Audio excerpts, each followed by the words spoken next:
ես ձեզ այդ հարցը կտամ, որպեսզի դուք մեջբերում անեք, եւ սա նաեւ շատ լավ առիթ է խոսելու այն մասին, որ մեզ մեղադրում են պատմությունը մոռանալու կամ այն խմբագրել փորձելու մեջ, այնինչ մենք հակառակը փորձում ենք դասեր քաղել այդ պատմությունից, հետեւաբար խնդրեմ այն մեջբերումները, որը ցանկանում եք անել, արեք, շնորհակալ եմ։ Հարցին կպատասխանի Հայաստանի Հանրապետության վարչապետ Նիկոլ Փաշինյանը, համեցեք։ Շնորհակալ եմ Տիկին Բաթոյան, սա հայոց պատմության հատոր 3-րդն է, ըստ էության հրատարակված է Հայաստանի Հանրապետության Գիտությունների ազգային ակադեմիայի պատմության ինստիտուտի կողմից, այն սա ըստ էության մեր պաշտոնական պատմությունն է։ Հիմա ինչ որ ասում էի իմ նախորդ հարցին, հա, շատ կարևոր է, երբ հրատարակվել 2015 թվականին է սա հրատարակվել, այսինքն այն ժամանակ ես այնտեղ նստած էի, ինչ ասում, խոսում է բնականաբար մեր պատմության մասին եւ գրքի հեղինակները հղում են անում Լեոին եւ հետեւա մի պարբերություն կմեջբերեմ ընդամենը ժամանակի սղության պատճառով։ Վավերագրերի եւ մտքերի համակցման կուռ տրամաբանության լեզվով նա Լեոն ներկայացնում է աշխարհի վերաբաժանման նոր գաղութների նվաճման համար գոտեբարտի բռնված տերությունների դիվանագիտական խարդավանքները հայկական հարցում։ Ժամանակի քննությանն են դիմացել պատմաբանի այն մտքերը, թե մեծ տերությունների համար հայկական հարցը սոսկ միջոց էր Օսմանյան կայսրության գլխին մտրակը ճոճելու, նրա ներքին գործերին միջամտելու համար։ Խոսում փաստերով նա բարձրացնում է վարագույրն այն նենգությունների, որոնցով նույն այդ տերությունները 1890-ական եւ 1915-16 թվականներին արևմտահայությանը ոչ միայն չպասպանեցին թուրք բարբարոսներից, այլև իրենք անմիջական մասնակիցը դարձան 20-րդ դարի առաջին ցեղասպանության։ Հասկանում եք, սա գրած է։ Ես դրա համար եմ օրում մեջ ասում, լսեք ժողովուրդ, ինչա Մեսրոպ Մաշտոցը սկսել ճանաչել զիմաստություն եւ խրատիչ, ով է կարդում սա։ Ես իմիջիալից ուզում եմ ընդհանրապես պատմաբանության հետ կապված շատ վեճեր կան, բայց ես ուզում եմ այս հատորյակի հեղինակներին, ով որ որևէ մասնակցություն ա ունեցել, շնորհակալություն հայտնել, որովհետեւ փաստերը շարադրված են ճշգրիտ եւ թողնված է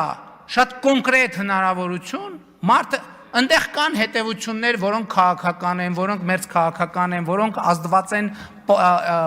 տվյալ իրադրությունից, վարվող, բայց սա արժեքավոր է, այստեղ գրած է ամեն ինչ։ Երաշխավորի մասին, գիտեք երաշխավորի մասին խոսակցություն ինչի մասին է, որ այս խաղաղությունը մերը չի, մեկը թող գա, այս խաղաղությանը տեր կանգնի, ով կա, ով է ուզում խաղաղությանը տեր կանգնի։ Դրա համար է, որ մենք ասում ենք ժողովուրդը պետքա տեր կանգնի խաղաղությանը, որովհետև խաղաղությունը մերն է, խաղաղությունը ժողովրդինն է, մեր ժողովուրդն այդ տառապանքների եւ զոհերի գնով այս խաղաղությանը հասել։ Ուկրաինայի անվտանգության երաշխավորը գիտեք ով է։ Լուրջ եք ասում։ Ուկրաինայի անվտանգության երաշխավորը Ռուսաստանն է։ Կիպրոսի անվտանգության երաշխավորության հարցում գիտեք ով է համաձայն էլի միջազգային բաների դերակատարում ունեցել։ Գիտեք, էդ էլ գիտեք։ Թուրքիան։ Ժողովուրդ ջան, մենք 2020 թվին ունեցել ենք, թե չենք ունեցել անվտանգության երաշխավոր։ Ունեցել ենք։ Ով է եղել այդ անվտանգության երաշխավորը, հավաքական անվտանգության պայմանագրի կազմակերպությունը։ Եվ այդ կազմակերպությունն է մեզ առաջնորդել դեպի սպանդանոց։ Չեք հավատում, Բելարուսի նախագահ Լուկաշենկոյի հայտարարությունը լսեք, Բաքվում արած իր պաշտոնական թե պետական այցի ընթացքում։ Հիմա քանի որ մենք դուրս ենք եկել դեպի կառափնարան տանող ճանապարհից, մեզ ասում են, որ ոնց այսուր եք գնում, ոնց մի րոպե, բա դուք բան եք, ես այդ պատմությունն էլ մի օր պետք է երջանկահիշատակ չեմ պատմել, չէ հրապարակային, երջանկահիշատակ Հռոմի Պապի հետ իմ ունեցած խոսակցությունը։ Հրապարակային պատմել է։ Մի օր հրապարակային էլ կպատմեմ։ Եվ խոսքը դրա մասին է։ Խնդրեմ արձագանքեք չնայած առանց էնել։ Արձագանք Պարոն վարչապետ, սա ես կարծում շատ կարևոր է նաև մեր ապագա սերունդին եւ այսօրվա կրթություն Հենա ստացող երեխեքը միջազգային եւ հարաբերություններ։ երեխաներին, այո, եւ ուսանողներին այս քաղաքագիտական սկզբունքների մոտեցումների մասին Դուք եք միջազգայինը։ Ինչու, որովհետեւ պարոն վարչապետ, նույնիսկ մենք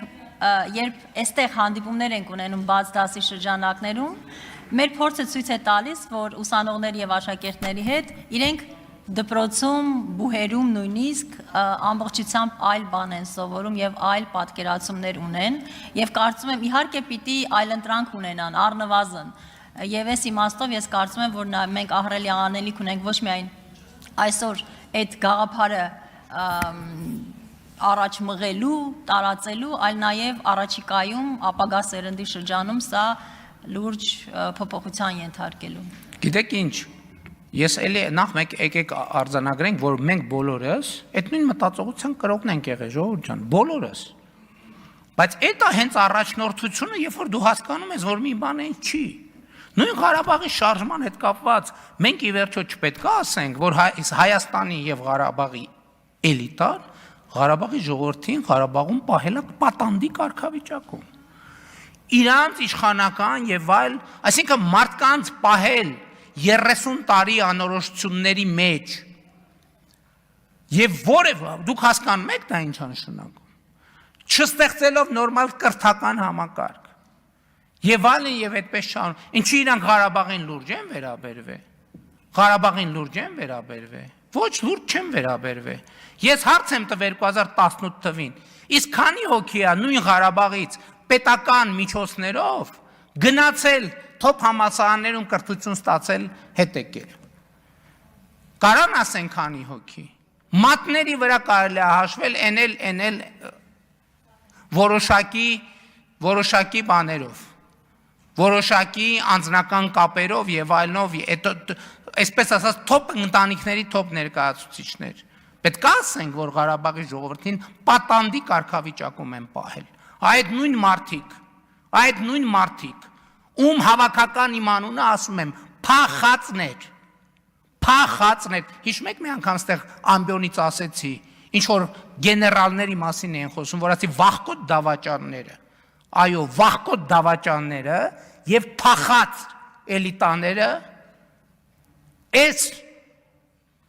պատմության մեջ պետք է իրենց գնահատականին արժանանան, որպես Հայաստանի պետականությունը, Հայաստանի եւ Ղարաբաղի ժողովրդին պատանդ պահածներ։